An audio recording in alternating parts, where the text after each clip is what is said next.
Hi flower friends, it's Nicole from Flower Hill Farm, and it is only 5 degrees Fahrenheit out. It's very cold. We are bundled up. We have the tractor loaded and we are headed to town, and we are going to move the snow, the several feet of snow that has fallen over the past 4 days. We are going to clean up around the greenhouses. This is something we do not like to do.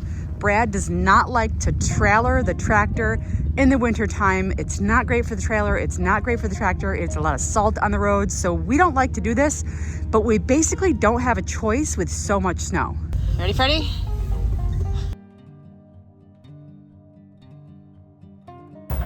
Okay, the big guns have arrived to town. Now, in case you missed my most recent video, we have several feet of snow. We got about 4 feet at my house, about 3 feet here in the village. When there is 3 feet of snow on top of a greenhouse, all of that snow piles up very quickly along the edges. And as you can see, it's just real bad.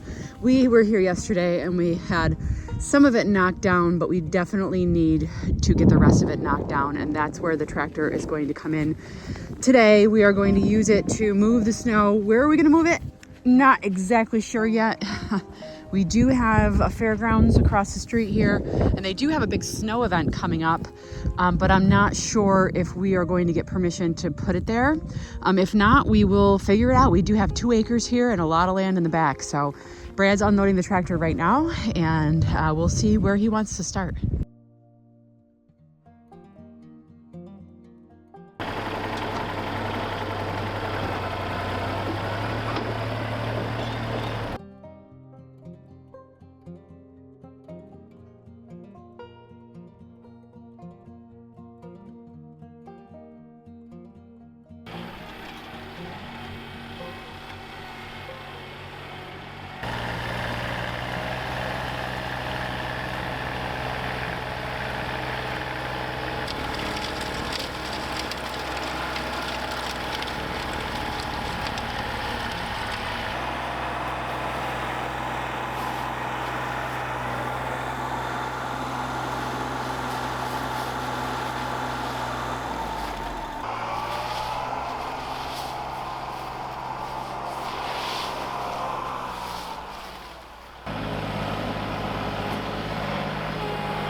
So we ended up finding an old shade cloth right there, that black shade cloth. That's no bueno. So I just had to pull that shade cloth out of the snow with the help of the tractor, and now Brad can continue snow blowing down. This was the left path where it was. I knew it was there. I told him it was there yesterday because a neighbor of ours actually offered to bring his snowblower up here and help out. I said, listen, there are some obstacles. So probably best if we did it. We don't want to damage anybody else's equipment. So the black tarp has been removed. That's a junk shade cloth. It had multiple tears in it. I couldn't use it this year. So we just left it on the ground and forgot about it. Another obstacle, if you can hear me over the tractor, is a pile of stone that we have over here that we purchased to finish the floor. And the pile of stone was here, so he had to stop snow blowing. You could see actually the gray right here. That's the stone that was being blown by the snowblower. So he's using the bucket over here. So these are all things that we have to think about for the future. And as far as where we're putting the snow, we're just putting it across the street. Basically, Brad pushed back the bank that the snow plows from the village made, and just making thicker, wider banks, I guess.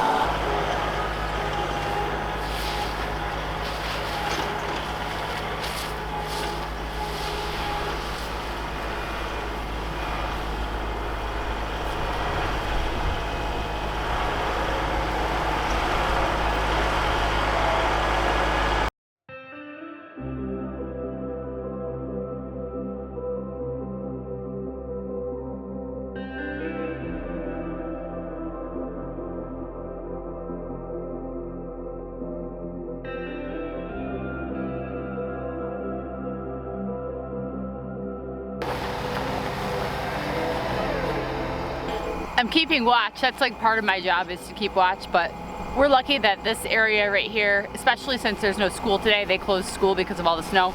But this area right here doesn't get a lot of traffic, so we've only had to stop once for a vehicle. We've been at it for probably 45 minutes now. Yeah, it's pretty quiet, especially when there's no school. The high school is right 500 feet that way though. So when their school is in session, it gets pretty busy, but pretty quiet today.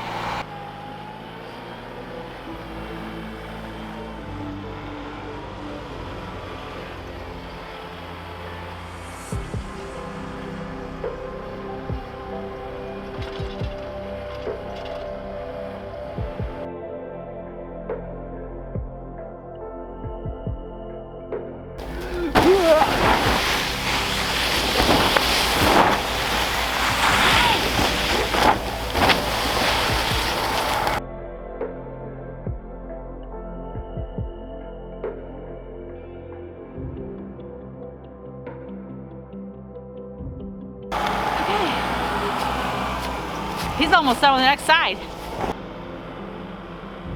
Oh boy.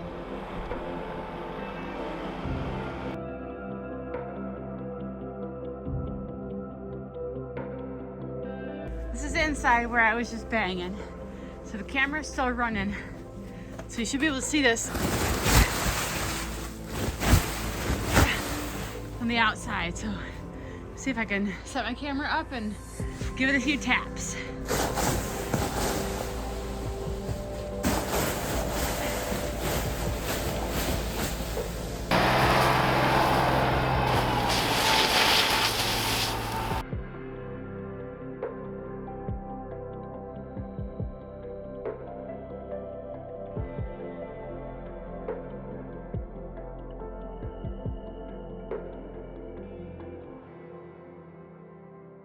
Okay, 1, 2, and 3 are clean to my satisfaction. This stuff will slide right off once the air returns to the bubble. Number 4, the space between 3 and 4 is very narrow, so Brad's got to go single lane down through that. The tractor just fits. If he goes a couple inches either way, he's going to hit one of the houses. So this is the most treacherous part of cleaning with the tractor up here. But I'm not worried about this. So when the snow sits on the poly, it flattens because the air isn't able to cycle through it. Now that the snow is mostly removed, it'll start to inflate again. It's a double layer of poly, creates a bubble, helps for insulation and maintaining the heat in the, when I start the heaters and stuff in there. And so once the bubbles start to blow up again, all of this snow will fall off, no problem.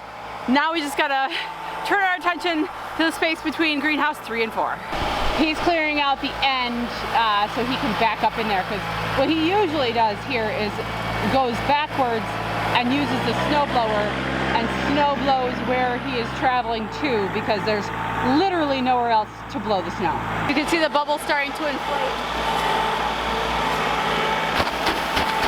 Oh baby! Down. Gotta give it some time. I'm not worried about, everyone keeps telling me, get a long pole. I'm not worried about it, it'll fall down. I'd rather let it fall naturally than get a pole up there and accidentally puncture my poly, and then I'll have a $1,500 problem on my hands. So this is the space. It's literally a tractor bucket wide. So it looks like he might tractor some of it first. I better get out of the way. Whew. Oh no, he's going to pick up that. What I dropped in front of 3. Well, I went in to use the bathroom quick, and Brad's, I think he's like almost done snow blowing the back. I see the air, I see the snow moving up above the greenhouses as I walked over. Oh yeah. Look at that. I don't know if you guys remember this, but 2 years ago he accidentally put a big giant hole in the side of, not the side, but in the, yeah, I guess the side of that barn behind. It's the back end of number 3. Because there was a pallet on the ground and he backed into the pallet and the pallet moved into the barn. That's my fault. I left the pallet there. But so now I'm gonna knock all this snow down and he's gonna go through and do this again. This is the glory of owning greenhouses in upstate New York.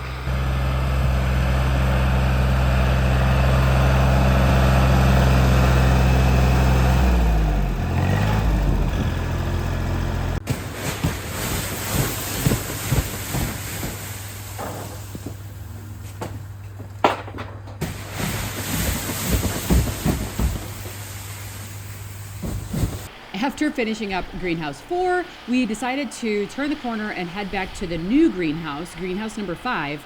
And we noticed there were some deer sleeping right in those trees right there. You'll see them pop up after the snow starts to go towards them. But we made quick work of number 5. The snow really fell off that one nicely, so it did not take too long to clean that up.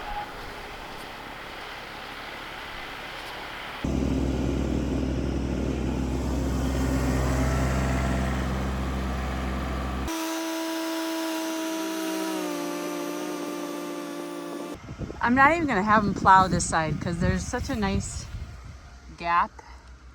There's really no pressure on it, so it's gonna be cold for a couple weeks. I'm not worried about it, so we're good. My hands are frozen.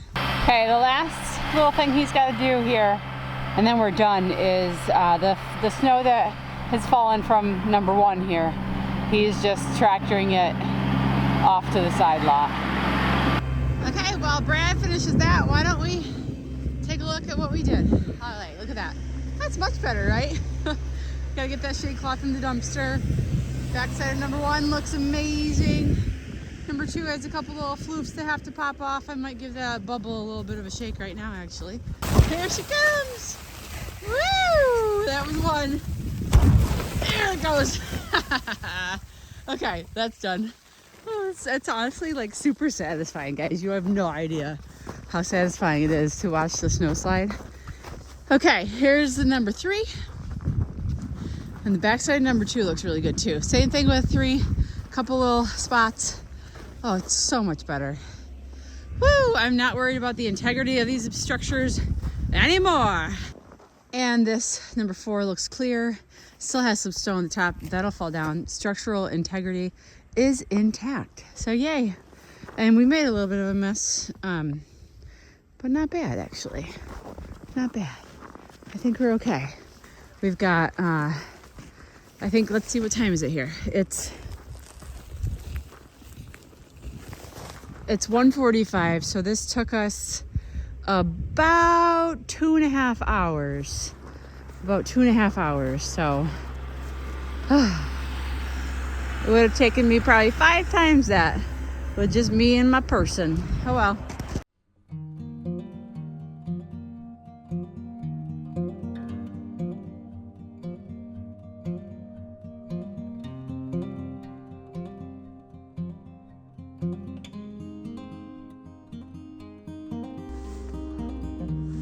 I'm frozen. It's still single digits. My mouth isn't wanting to work properly.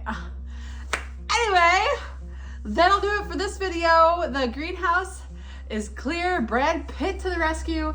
And that good old Bertha Kubota that we've had now for 4 years. We just don't like trailering it in the salt and snow. And the eventual plan here, if my mouth will start working properly, it's so cold, is to get a skid steer here that can stay here, you know, like a little bobcat skid steer, and that way we can A, have snow removal when, you know, on demand, and B, have the forks, you know how you can like take the snow blower, snow plow off, get the forks, because we get so many deliveries here that require basically fork, like a pallet, that sometimes Brad has to leave work early, or I have to have a friend come over who can get it off the truck because I don't have that machine here, or we have to pay extra for a drop gate or a lift gate.